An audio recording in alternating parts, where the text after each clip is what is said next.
দিনের জ্ঞান নাই। দিনের জ্ঞান ছাড়া আল্লাহকে চেনা যাবে না, কারণ আল্লাহ তার সম্পর্কে জানিয়ে দিয়েছিল কোরআনে এবং হাদিসে। তাহলে কোরআনের জ্ঞান থাকতে হবে, হাদিসের জ্ঞান থাকতে হবে, তবে আল্লাহ সম্পর্কে সঠিক ধারণা রাখতে পারবো। মারেফাতুল, বলে আল্লাহকে তো আমরা জানি, আল্লাহ সবাই জানি আল্লাহ আসমানে আছেন, অবশ্য সে ব্যাপারে কিছু অনেকের ধারণা আলাদা আছে, আল্লাহ সর্বত্রে বিরাজমান নাকি আল্লাহর আরশে আছে। তবে আমরা আল্লাহর রহমতে এরকম ধরনের কোনো ধারণা রাখি বলে এরকম মানুষ সেখানে নেই। আল্লাহ আরশে আছেন, আসমানে আছেন, এটাই হচ্ছে আমাদের আকীদা। কথা হচ্ছে এই যে আল্লাহ সম্পর্কে জানা, এটা দ্বীনের ইলমের আলোকে জানতে হবে। আর দ্বীনের ইলম আলো মানে হচ্ছে কোরআনের আলোকে, হাদিসের আলোকে। আর কোরআন ও হাদিসের আলোকে যখন আল্লাহকে জানবেন, তখন আল্লাহ সম্পর্কে সঠিক ধারণা আপনি রাখতে পারবেন, সঠিক ধারণা। ওমা কাদারুল্লাহ হাক্কা কাদরি, আল্লাহ কোরআনে বলেছে মানুষ আমার যথাযথ সম্মান করে না, মানুষ আমার যথাযথ সম্মান করে না। আমি যা নয় আমাকে তাই বলে, আবার আমি যেমন সেরকম ভাবে না, আমি যেমন সেরকম ভাবে না। আমার হাত আছে বলে না, আমার পা আছে বলে না, আমার চোখ আছে বলে না, আমার আকার আছে বলে না, এটা ভাবে না। আবার যেটা নয় সেটা ভাবে, যেমন বললাম আল্লাহ সর্বত্রে বিরাজমান। আরও অনেক অনেক অনেক কথা। জ্ঞানের আলোকে যদি আল্লাহকে না জানে, তাহলে সে কখনোই আল্লাহকে চিনতে পারবে না। ইলম শরীয়তের জ্ঞানের আলোকে। কবি নজরুল ইসলাম বড় কবি ছিলেন, তাই না? বড় কবি। আল্লাহকে চিনতে পেরেছেন? আল্লাহকে জানতেন? অনেকে বলে নজরুলের খুব জ্ঞান ছিল, আরে আরবি ভাষাও জানতো। আরবি কবিতাতে যদি আরবি ভাষা ব্যবহার হয়, তার মানে এই নয় যে সে আরবি ভাষা জানে। বুঝতে পারলেন? কবি বা কবিতা এটা হচ্ছে ওয়াহাবি ইলম। এটা কোনো কলেজে ইউনিভার্সিটিতে পড়ে শিক্ষা করে হয় না, এটা অটোমেটিক আল্লাহ দান করেন। কবিতা লেখার যে একটা মানে মেধা, যে প্রতিভা, এটা এসে যায় এমনি এমনি। এটা শুধু কোনো টিচারের কাছে পড়ে বা কোনো কবির কাছে পড়ে আসে না, এসে যায়। সেই সাথে মেহনত করতে করতে একবার এসে যায়। তো তার কবিতাই জ্ঞান ছিল। আর একজন কবি যখন কবিতা লেখে, অনেক ভাষা তার এসে যায়। আমার যুগের কথা বলছি, দারুত তালিমে পড়ার সময় একটা ছেলে ছিল, ওই বান্দিকালা বলে একটা গ্রাম, সেই গ্রামের ছেলেটা একটু আবনর্মাল ছিল। কোনো বইয়ে পাস হতো না, একটাও বইয়ে পাস হতো না। আবার ওই ছেলেটা এমন এমন উর্দুতে কবিতা লিখতো যা দেখে আমরা অবাক হয়ে যেতাম। একটা বইয়ে পাস হয়নি, আবার কবিতা লিখেছে, এমন এমন কবিতা। আর ওই কবিতায় এমন এমন শব্দ ব্যবহার করেছে যে শব্দগুলিকে তাকে পরীক্ষায় জিজ্ঞাসা করা হলে তার অর্থ লিখতে পারত না। কেন? ওই যে এসে গেছে, ওটা লিখে দিয়েছে। আমরা জিজ্ঞাসা করতাম, আব্দুল হাকিম নাম ছিল, যে এ কেসে লিখা? ও পাতা নেই, বাস লিখ দিয়া। মানে পরীক্ষায় যে শব্দ অর্থ লিখতে পারে না, কবিতা লিখতে গিয়ে ওটাও লিখে দিয়েছে। আর কবিরা যারা তারা এত ভাবুক হয়, ওই ছেলেটাই নিজের কাহিনী, একদিন ট্রেনে সফর করছে, 100 টাকার একটা নোট তার হাতে আছে, এইভাবে বসে আছে সিটে, সামনে সিটে কিছু লোক বসে আছে। আর 100 টাকার লোকটাকে ও কুটি কুটি করে কাটছে, নখ দিয়ে কুটি কুটি করে কাটছে। সামনে লোকগুলা দেখছে, ব্যাপারটা খ্যাপা না পাগল।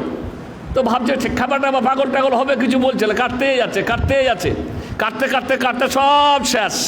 পুরো 100 টাকার নোটটা একেবারে শেষ করে ফেলেছে। বলে কি ব্যাপার, তুমি কি কি করছো? তখন বলছে কি হলো? বলছে তোমার নোটটা তো তুমি কেটে ফেললে। তো তাকাচ্ছে হাতের দিকে। ও पता नहीं, वो मैं एक शेर के बारे में सोच रहा था। মানে ও কবিতা শোচ্ছিল, বুঝতে পারলেন? ও কবিতার লাইন করতে করতে ও যে কী করছে ওই দিকে আর কি নেই, ধারণা নেই। আমার বলার উদ্দেশ্য যে কবি নজরুল বড় কবি ছিল, কিন্তু শরীয়তের জ্ঞান ছিল। আল্লাহকে চিনতে পেরেছিলেন? যদি আল্লাহকে চিনতে পারতেন বা শরীয়তের জ্ঞান থাকতো, তাহলে তার কবিতায় আকীদাগত অনেক ভুল যা শেখ সাহেবের বইয়ে পাবেন, লিখেছেন উনি বই। নজরুলের কবিতায় আকীদাগত ভুল, কত ভুল যা বলার শেষ নাই। আল্লাহ সম্পর্কে লিখছে, মনে করিলেন আমরা আল্লাহকে জানি, আল্লাহ আরশে আছেন, তাই না? উনি বলছেন না, আল্লাহ সবার মাঝে আছে। কে তুমি খুঁজিছ জগদীশে ভয় আকাশ পাতাল জুড়ে, কে তুমি ফিরেছ বন জঙ্গলে, কে তুমি পাহাড় চূড়ে। হাই ঋষি দরবেশ বুকের মনিকে বুকে ধরে তুমি খুঁজো তারে দেশ দেশ। সৃষ্টি রয়েছে তোমা পানে চেয়ে, তুমি আছো চোখ বুঝে। স্রষ্টারে খুঁজো আপনারে তুমি আপনেই ফিরেছে খুঁজে। এটার শরীয়তি ভাষার নাম হলো ওয়াহদাতুল ওজুদ। প্রত্যেক জিনিসই আল্লাহ, প্রত্যেক জিনিসই ভগবান, এই বিশ্বাসী। এখন শরীয়তের জ্ঞান যদি থাকতো তাহলে এইটা তো কখনোই বলতে পারতো না যে প্রত্যেক জিনিসই আল্লাহ, ওয়াহদাতুল ওজুদ, তোমার মধ্যে আল্লাহ, এর বলে মুমিনের কলবে আল্লাহ, এরকম কথা। মুমিনের কলবে আল্লাহ, আল্লাহু আকবার, আল্লাহ মুমিনের কলবে। আল্লাহ রাব্বুল আলামিন সম্পর্কে সঠিক ধারণা আমাদেরকে আনতে হবে। তাই আল্লাহকে চিনতে হবে কোরআন ও হাদিসের, কোরআন ও হাদিসে আল্লাহ তাআলা কোরআন ও হাদিসে জানিয়ে দিয়েছেন আমি আল্লাহ, আমার বৈশিষ্ট্য কী, আমার মাহাত্ম্য কী, আমার শক্তি কী, আমি পারি কি, আমার কুদরত কী, আমি থাকি কোথায়, সব কিছুই স্পষ্ট আকারে আল্লাহ তার পরিচয় আমাদেরকে কোরআনে দিয়ে দিয়েছেন। অতএব তার পরিচয় আমাদেরকে কোরআন থেকে জানতে হবে, আর জানতে হবে মুহাম্মদ রাসূলুল্লাহ সাল্লাল্লাহু আলাইহি সাল্লামের ব্যাখ্যায়। জ্ঞান আছে কিন্তু শরীয়তের জ্ঞান নেই।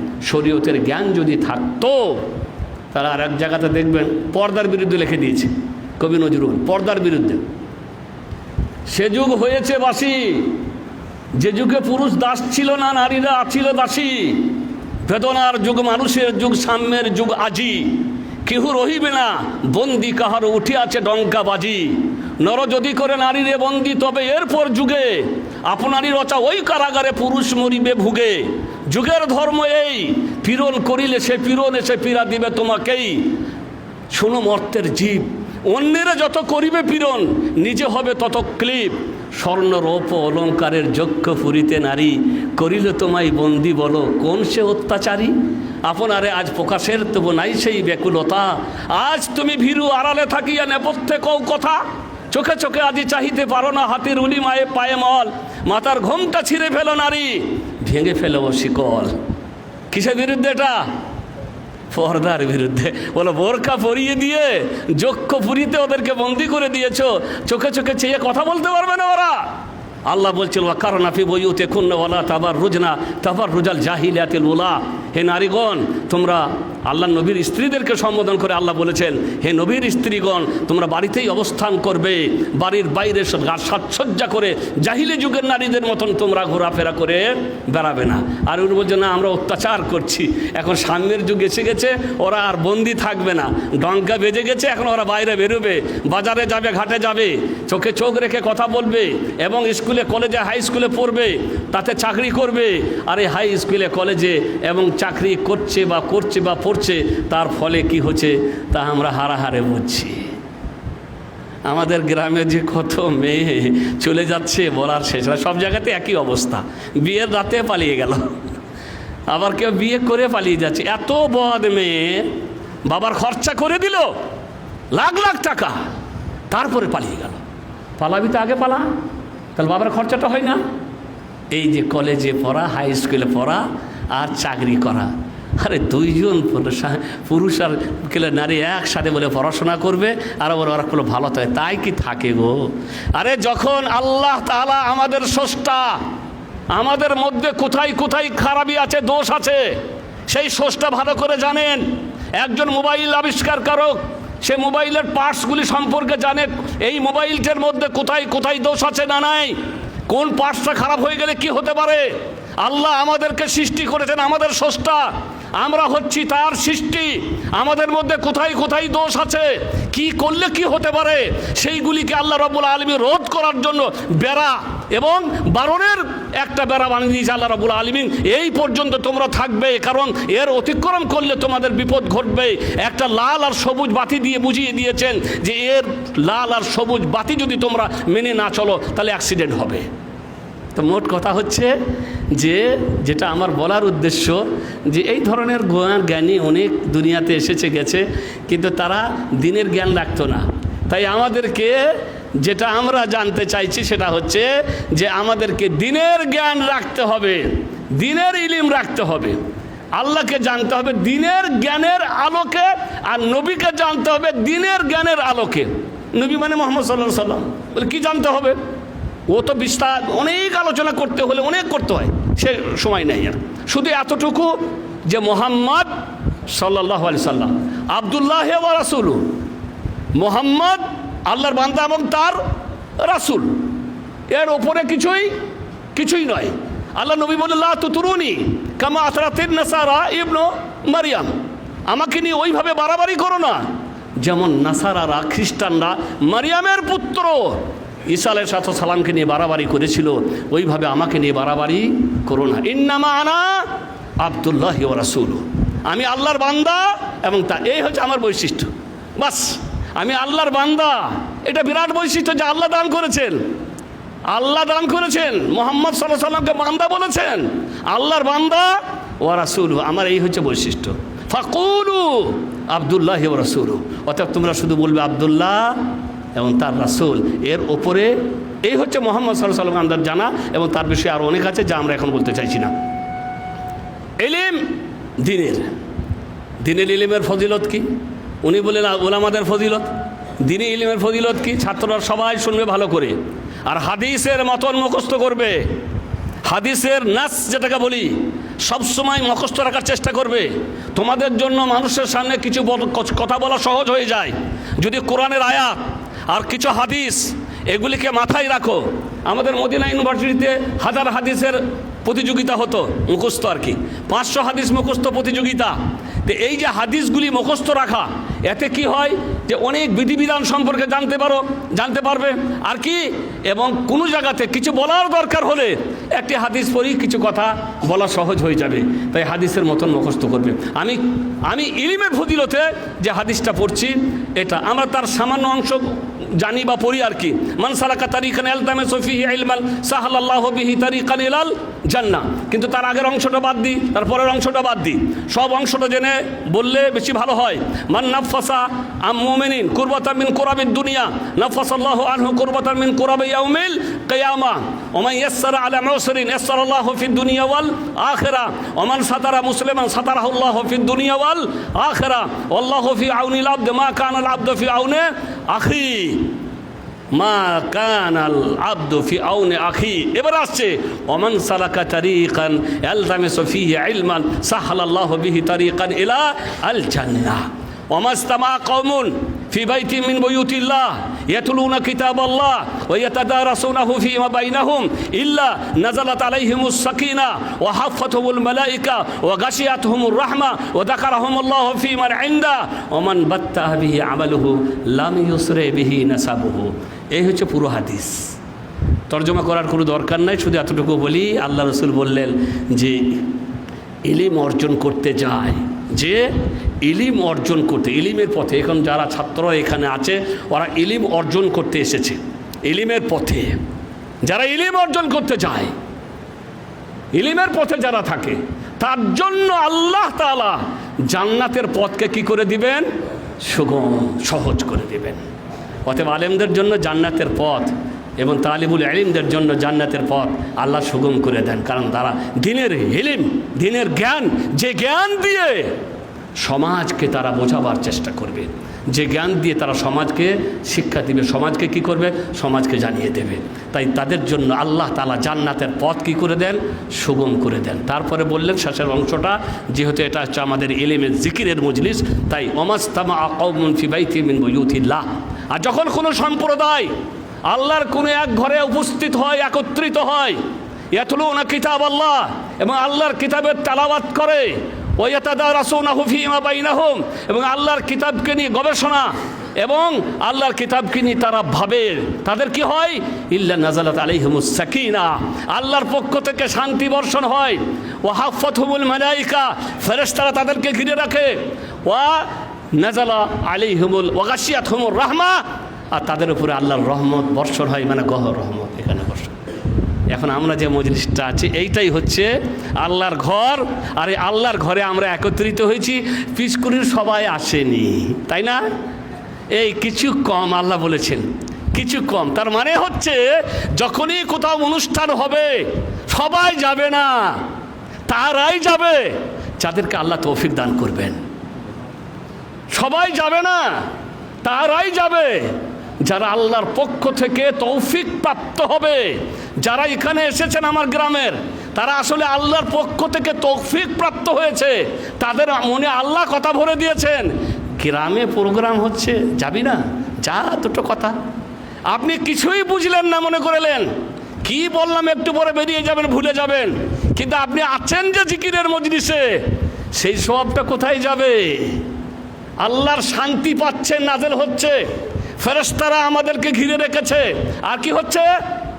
ওয়া যাকারাহুমুল্লাহু ফী মান ইনদা, আমাদেরকে নিয়ে আল্লাহ তাআলা তাদের সাথে আলোচনা করছেন যারা আল্লাহর কাছে আছেন। কারা আছে আল্লাহর কাছে? আল্লাহু আকবার। আল্লাহ ফেরেশতাদেরকে বলছেন, দেখো বোকা মানুষগুলা নামাজ পড়ে বাড়ি না গিয়ে দেখো এখানে বসে আছে। ফেরেশতাদেরকে বলছেন আল্লাহ, দেখো ওরা আর কি করে, ওরা কি চায়? আর অন্যান্য হাদিসের মধ্যে আছে ওরা আল্লাহ জান্নাত চায়। বলে ওরা কি জান্নাত দেখেছে? বলে না, জান্নাত তো দেখেনি। ওরা জান্নাত দেখেনি, অথচ জান্নাত চায়। জান্নাত দেখলে কি হতো? বলে আল্লাহ জান্নাত দেখলে যে কীভাবে চাইতো আল্লাহ ভালো জানে। ওরা আর কি, ওরা জাহান্নাম থেকে মুক্তি চায়। ওরা কি জাহান্নাম দেখেছে? বলে না। তো জাহান্নাম যদি দেখতো রে, ফেরেশতাগণ বলো কিভাবে চাইতো? বলে এটা বলার কোনো ভাষা নাই। তারপরে আল্লাহ কি বলেন জানেন? ফেরেশতাদেরকে বলে তোমরা সাক্ষী থেকো। খুব বড় কথা মনে রাখবেন। তাই যেখানে কোনো অনুষ্ঠান হয়, ইসলামী অনুষ্ঠান, যাবার চেষ্টা করবেন, এই লাভটা পাবেন। ফেরেশতাদেরকে বলেন তোমরা সাক্ষী রেখো, এখানে যত মানুষ উপস্থিত হয়েছে আমি তাদের সবাইকে মাফ করে দিলাম। বলুন আলহামদুলিল্লাহ। সবাইকে মাফ করে দিলাম। আল্লাহ বলেন আলহামদুলিল্লাহ। সবাইকে আল্লাহ মাফ করে দেন। এই মজলিসে আমরা আছি, টাকা পয়সা কোনো কিছু এখানে পাওয়া যাবে এমন বড় বড় ভোজ টোজ খাবার টাবারের কোনো ব্যবস্থা নেই, তাই না? কোনো কিচ্ছু না। শুধু আমরা এসেছি দিনের দুটো কথা শুনবো। আমার কথা শোনার জন্য শুধু আসা ঠিক নয়। আমি তো প্রত্যেক খুতবাতে এখানে বিজকুড়িতে খুতবা দিই, আর এটাই হচ্ছে আমার লক্ষ্য যে আমি খুতবাই যেন কোথাও না যাই। অনেক মানুষ অনুরোধ করে, তা আমি তখন বলি ভাই পিচকুড়িতে খুতবাটা আমি বাদ দিতে পারবো না। কারণ পিচকুড়িতে খুতবাটা জন্য অনেকেই আমাকে ডাকে বা অনেকে আগ্রহ করে। তো পিচকুড়ির মানুষ তো আমার কথা শুনে আর কি, কিন্তু এই লাভটা পাবো ইনশাআল্লাহ তাআলা। আমরা যারা সবাই এখানে এসেছি, যে আল্লাহ তাআলা আমাদেরকে কী করে দিবেন? মাফ করে দিবেন। একজন ফেরেশতা, আল্লাহ গো ওখানে একটা মানুষ এসেছিল, ও আর তো ওখানে আসার উদ্দেশ্য ছিল না, কাকে ডাকতে আসছিল, ডাকতে এসে দেখে মসজিদে কি হচ্ছে তাই ঢুকে পড়েছে, ওর কি হবে? তখন আল্লাহ তাআলা বলেন যে ওরা হচ্ছে এমন সম্প্রদায় যাদের সাথীদেরকেও বঞ্চিত করা হয় না, সেও পেল। বলার উদ্দেশ্য হচ্ছে যে এই মজলিসকে নিয়ে আল্লাহ রাব্বুল আলামিন ফেরেশতাদের মাঝে কী করছেন? আলোচনা করছেন, ফেরেশতাদেরকে আলোচনা করছেন। তারপরে লাস্টের বাক্য, ওমান বাত্তা বিহি আমালুহু লাম ইউসরে বিহি নাসাবুহু, যে আমলে করে তার বংশ পরিচয় কোনো কাজে আসবে না। আপনি কত বড় বংশের, কত সাইয়েদ বংশ বলে, খুব বড় বংশ বলে, সাইয়েদ বংশ এই নবীর বংশের নাকি সাল্লাল্লাহু আলাইহি সাল্লাম। সাইয়েদ বংশ আমাদের ভারতে আর পাকিস্তানে আর বাংলাদেশে আছে। এরা বলে যে এরা নাকি নবীর বংশের। নবীর বংশের বাতি তো সব আগেই বুঝে গেছে। আল্লাহ নবীর ছেলেদের সন্তানদের কেউ ছিল না, তার নবীর বংশের হয়ে গেল। সাইয়েদরা বলে নবীর বংশের। এই হচ্ছে মানুষের দাবি নিয়ে মানুষ নিজেকে বড় মনে করে যে আমরা সাইয়েদ। তা তো সাইয়েদ বংশ হও, নবী বংশরই হয়ে যাও, আবু বকরের বংশর হয়ে যাও, ওমরের বংশর হয়ে যাও। তোমার বংশ পরিচয় কোনো কাজে আসবে না যে তুমি আমল করে হয় মুহাম্মদ রাসূলুল্লাহ সাল্লাল্লাহু আলাইহি সাল্লাম। তার মেয়েকে লক্ষ্য করে বলেছিল ফাতেমা সালিনি মিম্মা লিমা তুরিদ মা উগনি আনকি মিনাল্লাহি শাইয়া। ফাতেমা যদি দুনিয়াতে আমার কাছে কিছু চাওয়ার থাকে চেয়ে নাও, কাল কিয়ামতে আমি তোমার হয়ে কিছুই করতে পারবো না। পীররা করতে পারবে বলে? আমাদের দেশে অনেক পিসাবরা আছে, এরা বলে পেরা পার করে দিবে বার করেগা খাজা বাবা। নবী আমার বলছেন বিশ্ব নবী মুহাম্মদ রাসূলুল্লাহ সাল্লাল্লাহু আলাইহি সাল্লাম, মানবতার শ্রেষ্ঠ নবী, শ্রেষ্ঠ মানুষ, তিনি বলছেন ফাতেমা কাল কিয়ামতে আমি তোমার হয়ে কিছুই করতে পারবো না। আরে সর্বপ্রথম জান্নাতে যাবেন কে?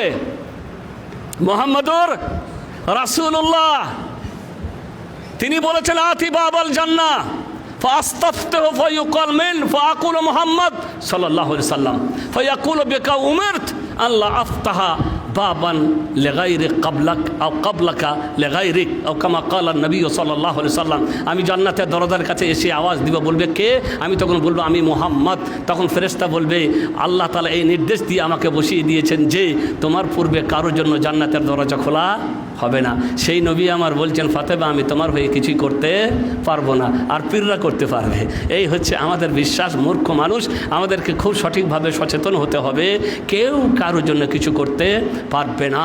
বংশ পরিচয় কোনো কাজে আসবে না যদি আপনার আমল না থাকে, আমলে যদি কুরে হন। ইলমের ফজিলতে আরও অনেক কথা আছে, যা বলতে গেলে ইলমের ফজিলতে সব সময় শেষ হয়ে যাবে, অত সময় আমার কাছে আর নেই। বাস একটি হাদিস পড়ে নিলাম আর কোরআনের আয়াত একটি শুনেন। আল্লাহ রাসূল আল্লাহ তাআলা বলেছেন, হাল ইয়াস্তাবিল্লাযিনা ইয়ালামুন ওয়াল্লাযিনা লা ইয়ালামুন ইন্নামা ইয়াতাযাক্কারু উলুল আলবাব, ইন্নামা ইয়াতাযাক্কারু উলুল আলবাব। আচ্ছা বলো, যারা জানে আর যারা জানে না তারা কি সমান? আল্লাহ জিজ্ঞাসা করেছেন। এখন আমরা কি বলবো? না, সমান লয়। ইন্নামা ইয়াতাযাক্কারু উলুল আলবাব, যারা জ্ঞানী তারাই উপদেশ গ্রহণ করে। আল্লাহ তাআলা আরও বলেছে, ইয়া আইয়ুহাল্লাযীনা আমানু ইযা কিলা লাকুম ফিল মাজালিসি তাফাসসাহু ফাফসাহু ইয়াফসাহিল্লাহু লাকুম ওয়া ইযা কিলা আনশুযু ফানশুযু ইয়ারফাইল্লাহু আল্লাযীনা আমানু মিনকুম ওয়াল্লাযীনা উতুল ইলমা দারাজাত ওয়াল্লাহু বিমা তা'মালুনা খাবীর। এখানেও আল্লাহ রাব্বুল আলামিন ইলমের কথাই বলেছেন যে যারা ইলিম অর্জন করে, যারা ইলিম শিখে, তাদের মানকে আল্লাহ কী করে দেয়? ইয়ারফাইল্লাহ, তাদেরকে আল্লাহ উচ্চ মর্যাদা দান করেন। আল্লাযীনা আমানু, যারা ঈমান এনেছে, ওয়াল্লাযীনা উতুল ইলমা দারাজাত, এবং যাদেরকে জ্ঞান দান করা হয়েছে তাদেরকে আল্লাহ অনেক উচ্চ মর্যাদা দান করেন। যারা জ্ঞানী তারা কি করে? আল্লাহ রাব্বুল আলামিন বললেন, কি বলবে, আল্লাহু বিমা তা'মালুনা খাবীর, তোমরা যা কিছু করো সে সম্পর্কে আল্লাহ অবহিত, আল্লাহ জানেন, আল্লাহ জ্ঞাত। আলেমদের না থাকা, শুনতে পেলেন, সমাজের ফিতনার মহা কারণ আলেমদের না থাকা, ধ্বংসের কারণ, ক্ষতির কারণ, অনেক কিছু বলতে পারেন। উনি কিছু বলেছেন, আমি একটা হাদিস পড়ি। আল্লাহ রাসূল বলেছেন সাল্লাল্লাহু আলাইহি ওয়াসাল্লাম, ইন্নাল্লাহা লা ইয়াকবিদুল ইলমা ইনতিজানি আন তাজিহু মিনাল ইবাদ ওয়ালাকিন ইয়াকবিদুল ইলমা বিকবদিল উলামা হাত্তা ইযা লাম ইবকি আলিমান ইত্তাখাযা আন-নাস রুউসান জুহালা ফাস্তাফতা ফাআফতাউ বিগাইরি ইলমিন ফাদাল্লু ওয়া আদাল্লু। ইলম কোনো এমন জিনিস নাই এরকম পানির মতন যে আল্লাহ তুলে নেবেন। ইন্নাল্লাহা লা ইয়াকবিদুল ইলমা ইনতিজাআন ইয়ানতাজিহু মিনাল ইবাদ, আল্লাহ তাআলা ইলমকে এইভাবে তুলে নেবেন না মানুষের কাছ থেকে। ইন্নামা ইয়াকবিদুল ইলমা বিকবদিল উলামা, আল্লাহ জ্ঞানকে, ইলমকে তুলে নেবেন আলেমদেরকে তুলে নিয়ে। কাদেরকে? আলেমদেরকে তুলে নিয়ে। বিগত দিনে কত বড় বড় আলেম ছিলেন, তারা নেই। আল্লামা আলবানী, নাসিরউদ্দিন আলবানী রাহিমাহুল্লাহ, তিনি দুনিয়াকে দিয়ে গেছেন হাদিসের পণ্ডিত, সহিহ যঈফ সম্পর্কে জ্ঞান। আমরা কিছুই জানতাম না, কিছুই পাতাম না, কিছুই পারতাম না হয়তো। তিনি গবেষণা করে সমস্ত হাদিসগুলিকে ছাঁটাই বাছাই করে একত্রিত করেছেন। যঈফ আলাদা, মানে দুর্বল, সহিহ আলাদা। এত বড় খিদমত, যাকে বলা হয়েছে আমিরুল মুমিনিন ফিল হাদিস। এই যে মহাজ্ঞানী, তিনি কিন্তু আর দুনিয়াতে নাই। আল্লাহ তার প্রতি রহম করুন, তিনি দুনিয়াতে নেই।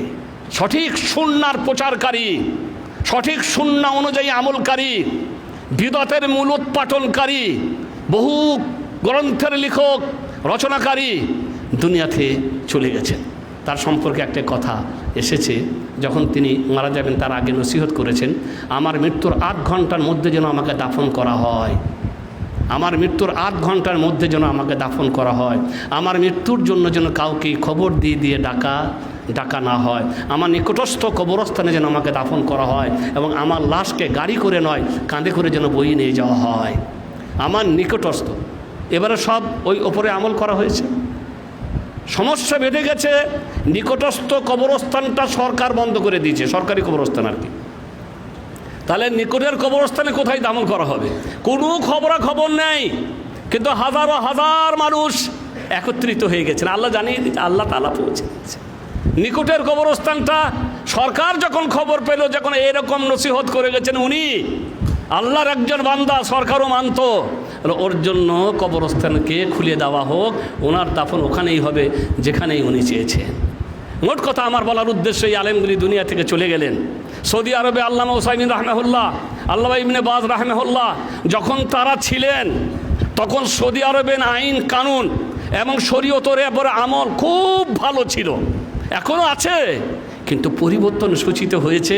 কারণ ওই আলেমগুলি আর নেই, যাদেরকে সেই যুগের বাদশারা পিতার মতন করে সম্মান করত। পিতার মতন করে তাদের কাছে জিয়ারত করতে যেত, পিতার মতন করে তাদের সম্মান করত। বাড়ি ছিল সাধারণ বাড়ি, আলেমদের বাড়িগুলিকে দেখে অবাক হতেন। আল্লামা উসাইমিনকে বলছেন আব্দুল্লাহ রাহমাহুল্লাহ, মানে মালিক আব্দুল্লাহ রাজা, বলছেন এইরকম একটা বাড়িতে আছেন, আপনি অনুমতি দেন, একটা বাড়ি বানিয়ে দিই আমি আপনার জন্য। তার জীবনীতে লেখা হয়েছে। তো উনি বলছেন হাসতে হাসতে, বাড়ি এই একটা আছে আর একটা বাড়ি তো আমার আছে, আবার অন্য বাড়ি নিয়ে আমি কি করব। তো মালিক রাজা মনে করলেন যে হয়তো তার বাড়ি একটা অন্য জায়গাতে করা আছে, যাক নেবেন না, বাড়ি চলে গেলেন। ছাত্ররা ভাবছেন যে ওনার অন্য জায়গাতে বাড়ি আবার কোথায়, আমরা তো কোনো দিন দেখিনি। তা বলছেন যে আপনার অন্য জায়গাতে একটা বাড়ি, বলছেন কোথায়? তা বলছে খাবা জানো না, সালিহাতে কবরস্থান, ওখানে একটা বাড়ি আছে আমার। সুবহানাল্লাহ, মালিক সুযোগ দিচ্ছে বাড়ি বানিয়ে দেওয়ার, কিন্তু মালিকদের কাছ থেকে তারা নেবে না, কারণ তারা দুনিয়ার জন্য আসেননি। ওই যে বললাম, ইলমকে দুনিয়ার কাজে ব্যবহার করেননি, ইলম দিয়ে মানুষের সমাজের সেবা করেছেন।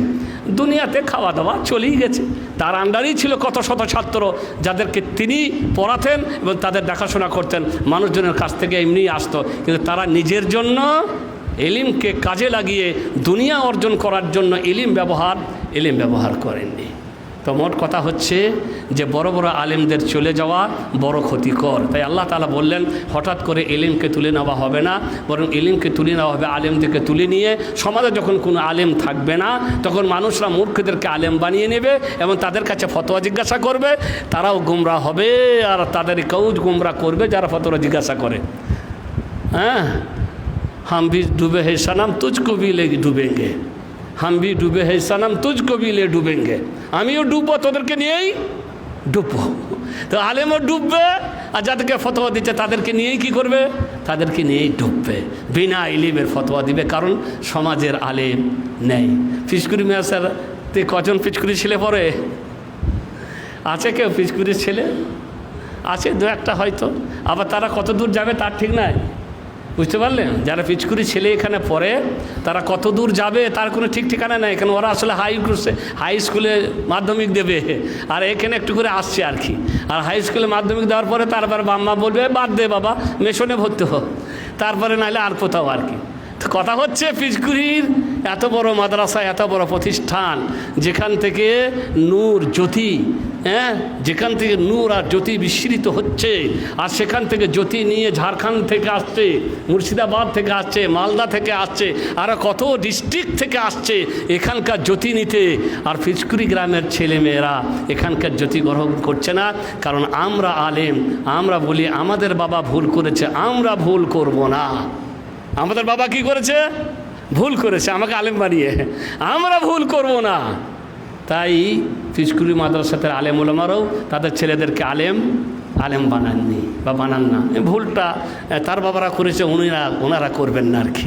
আল্লাহ ভালো জানেন যে তারা কি বুঝেছেন না বুঝেছেন। আমি তো মনে করি যে ছেলেদেরকে দিনের ইলম দেওয়ার মতন আর কোনো জিনিস মনে হয় সবথেকে বড় বৈশিষ্ট্যপূর্ণ নয়। সৌদি আরবে থাকার সময় ছেলেরা ওখানেই পড়াশোনা করে, সৌদি মিডিয়ামে পড়াশোনা করে, কোরআন ও হাদিস ছাড়া আর কিছুই নেই। তাই একজন ডাক্তার বাংলাদেশ বাড়ি বলছেন আপনার ছেলেরা কোথায় পড়াশোনা করে? আমি বলি এখানকার সৌদি স্কুলে পড়াশোনা করে, কে হিফজি লাইনে আছে, কেউ। আর ওখানে হিফজে মানে আমাদের মতো না, আগে হাফেজ তারপর আবার পড়ো না, ওখানে হিফজে আর দার্স মানে কিতাব একসাথে চলে, হিফজে আর দার্সের একসাথে চলে আর কি, মানে আলেম আর হাফেজ একসাথেই সব, কোনো রকমের কোনো বছর এদিক সেদিক হয় না। আর এখানে আবার আগে হাফেজ হও তারপরে আবার মৌলবি লাইনে পড়বে, তাতে তো অনেক বছর অতিবাহিত হয়ে যায়। হাফেজ হওয়ার পরে হয়ে গেল তার বয়স 14-15, তারপরে এবারে ঢুকবে কোথায়? জামাতে। আবার আদনা উল্লাহ আছে, আদনা সানি এসব আছে আর কি। 3 বছর আদনাতে ফাদনাতে চলে গেল, তারপরে এবারে আসবে জামাতে উলা, তারপরে 8 বছর। বয়সটা যাবে কোথায়? যখন ফারেক হবে তখন। মানে হচ্ছে যে যদি বিদেশ যাবার কোনো সুযোগ থাকে সেটা থাকবে না, কারণ তখন বয়স পেরিয়ে গেছে। কারণ ওখানে 24 বছরের শর্ত মদিনা বিশ্ববিদ্যালয়ে, তখন বয়স ওভার হয়ে গেলে কিন্তু আর কাউকে নেবে না। এখন মনে করে এই যে আমাদের অবস্থা, যার কারণে আমরা মানে অনেক সময় পিছিয়ে গেছি। আমাকে বলছে যে আপনার ছেলেরা তো এখানে পড়াশোনা করছে, ভবিষ্যৎ তো তাদের নষ্ট হচ্ছে, ভবিষ্যৎ বলে নষ্ট হয়ে গেল, ফিউচার মুস্তাকবাল নষ্ট হয়ে গেল। কেন? বলো ওরা তো ভারতবর্ষে গিয়ে তো সরকারের কোনো চাকরি পাবে না, আসলেই পাবে না। আমার ছেলেদের কাছে কোনো সার্টিফিকেট নাই যে এখানে এসে চাকরি করবে। মদিনা বিশ্ববিদ্যালয় কোনো সার্টিফিকেট এখানে কার্যকরী নয়, বাংলাদেশে কিন্তু মূল্য দেয়, এখানে দেয় না। তাহলে ভবিষ্যৎ তো নষ্ট হয়ে গেল। আমি বললাম ডাক্তার সাহেব, যারা কোরআনের হাফেজ হয়, যারা দ্বীনের আলেম হয়, তাদের থেকে বড় ভবিষ্যৎওয়ালা আর কেউ নয়। এদের থেকে বড় ভবিষ্যৎওয়ালা আর কে হতে পারে? আমার ছেলে কোরআনের হাফেজ হয়ে এবং আলেম হয়ে আমার জন্য রব্বের হামহুমা কামা রব্বায়ানি সাগীরা এটা বলবে বলে আমি আল্লাহর কাছে বিশ্বাসী, এটা বলবে। কিন্তু আলেম না বানিয়ে চলে যাচ্ছেন, কে বলবে আপনার জন্য এটা? নামাজ পড়ে কিনা ঠিক মতো তাও খেয়াল করছেন না।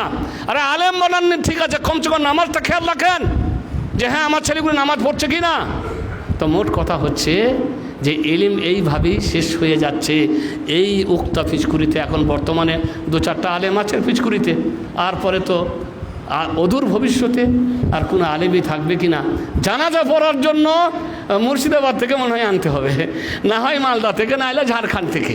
কেন পিচকুড়িতে আর কোনো আলেম নেই, কি হবে তখন? তো মোট কথা হচ্ছে সতর্ক হন, ছেলেদেরকে ইসলামী লাইনে দেবার চেষ্টা করুন। তোমার আমি যেটা বলতে চাইছিলাম, ইলমের ফজিলত আলেমরা না থাকলে সমাজের সত্যি অনেক ক্ষতি। 2 নম্বর পয়েন্টে যাই চট করে। ইলম অনুযায়ী আমল করা। ইলম অনুযায়ী কী করা? ইলম আছে আমল লাই, ফি ফায়দা বলে মাফি ফায়দা, মাফি ফায়দা। এটা হচ্ছে সৌদি আরবের ভাঙা আরবি, যারা এখান থেকে কাজ করতে যায় না, ওরা হচ্ছে এরকম আলেম। হ্যাঁ, একজন জিজ্ঞাসা করছে মৌলভী সাহেব ফি মানে কি? জিজ্ঞাসা করছে ফি মানে কি? তোমরা জানো ফি মানে কি? ফিল বাইতে মানে কি বলবে? ঘরের মধ্যে, তাই না? ফি মানে মেয়ে, যখন আমরা বলি মেয়ে, ঘর মেয়ে, ফি মানে মেয়ে, তাই বলে ফি মানে মেয়ে। তো বলছে নেই মৌলভী সাহেব নেই হুয়া, ফি মানে নেই কে হতা হয়। কেমন বলবে? মাফি মানে নেই, প্রতিটি কোথায় ফি, ময়া মাফি আলা মাফি রু, ফি ফি প্রতিটি জায়গাতে ফি, বুঝতে পারলেন? ফি ফায়দা বলে মাফি ফায়দা, বলে মাফি ফায়দা, ফি কিন্তু থাকবে। তো কথা হচ্ছে ইলম আছে আমল নাই, ফায়দা নাই। লিমা তাকুলুনা মা লা তাফআলুন কাবুরা মাকতান ইনদাল্লাহি আন তাকুলু মা লা তাফআলুন। যা তুমি করো না তা মানুষকে বলো কেন? এটা বড় অপরাধের কাজ যে তুমি মানুষকে বলবে যা তুমি করো না, যা তুমি করো না তা তুমি মানুষকে কেন বলো? বড় অপরাধের কাজ যে তুমি যা করো না তা তুমি কি করবে? মানুষকে বলবে। আতামুরুনা নাসা বিল বিররি ওয়া তানসাউনা আনফুসাকুম ওয়া আনতুম তাতলুনাল কিতাবা আফালা তাআকিলুন। হ্যাঁ, মানুষদেরকে ভালো কথা বলো আর নিজেকে ভুলে যাও। আর কোরআনের তেলাওয়াত করো। কোরআনে আল্লাহ বলেছেন তুমি আগে নিজে আমল করবে। রাসূল করিম সাল্লাল্লাহু আলাইহি সাল্লামের জীবনীটা খুলে দেখবেন একবার, কোনো এমন জিনিস নেই বা কোনো এমন ব্যাপার নয়, সেটা ইবাদত সম্পর্কীয় হোক বা অন্য কোনো সম্পর্কীয়, আগে নিজে করতেন, আগে নিজে। তাহলে মানুষদেরকে তুমি ভালো কথা বলো, মানুষদেরকে ভালো কাজ করতে বলো, আর তুমি নিজেকে ভুলে যাও, অথচ তুমি কোরআনের তেলাওয়াত করো। আসলে কি তুমি বুঝো না যে নিজেকে আগে আমল করতে হয়? ওই হাদিসটা উনি বলে গেলেন, একজন মানুষকে জাহান্নামে নিয়ে নিক্ষিপ্ত করা হবে, ইউলকা ফিন নার ফাতানদালিকু আকতাবু বাতানিহি ফায়াদুরু আলা আহলিন নার কামা ইয়াদুরুল হিমারু বিররিহা। একজন মানুষকে জাহান্নামে নিক্ষিপ্ত করা হলে তার আঁতুড়িগুলা পেরিয়ে থাকবে, আঁতুড়িগুলিকে ধরেছে ঘুরে বেড়াবে, আর এমনভাবে ঘুরবে যেমন ঘুরে গাধা ওই কী বলে ঘানি পিছানোর সময়। এখন তো এরা তো ঘানি পিছানো কেউ দেখেই নি, গাধাতে আবার কি করে ঘানি পিছানো হয় এখন বইয়ের মধ্যেই রয়ে গেছে হয়তো। হ্যাঁ, সৌদি আরবের মানুষরা জামুস মানে পড়েছে ভ্যাঁস, মানে মোষ দেখেনি, বুঝতে পারলেন? জামুস মানে ভ্যাঁস, মোষ দেখেনি। আমাদের পিচকুড়িতে আর মোষ আছে? পিচকুড়িতে আর মোষ নাই। এক সময় আমরা ছোটোবেলায় দেখেছি সকালবেলাতে 4টা 10টা করে বড় বড় হাল, ওই বড় লোকদের জমিদার মাশাআল্লাহ, তাদের 4টা 5টা করে মোষের হাল ছিল, একবারে কাতারে মোষ যাচ্ছে। আর বছর মোষ এখন শেষ হয়ে গেল, একদিন শুধু মোষ আমরা বয়েই পড়বো। ঠিক এরকমই আবার হয়তো গরু হয়ে যাবে। অনেক জায়গাতে গরু নিষেধ হয়ে গেছে, আমাদের ওপরে আল্লাহ রহম করম কিছু আছে, যার কারণে হয়তো এখনও গরুর গোশ খাচ্ছি। আগামীতে যে কি হবে তারপরে আল্লাহই ভালো জানে, বিজেপি এলেই সব শেষ হয়ে যাবে। আবার কিছুদিন পরে আমরাও হয়তো কি হব, গরুর গোশত ভুলে যাব। মোবারকপুরে পড়তে যখন, তখন মোষের গোস্তর কেজি ছিল 25 কেজি আর গরুর গোস্তর কেজি ছিল 3 টাকা। মানে দূরে গ্রাম্য এলাকাতে আমরা খুঁজে বের করতাম, পাওয়া যেত। কেজি কত? 3 টাকা। আর মোষের গোস্ত 25 টাকা। বলে কেন? কারণ মানুষ ভুলে গেছে ওখানকার গরুর গোস্তের প্রতি তাদের কোনো ভ্রুক্ষেপ নেই। যেমন সৌদি আরবের মানুষ গরুর গোশ ওরা খাইও না তেমন। ওদের কাছে দুটোই, ছাগল কিংবা উট, ছাগল কিংবা উট।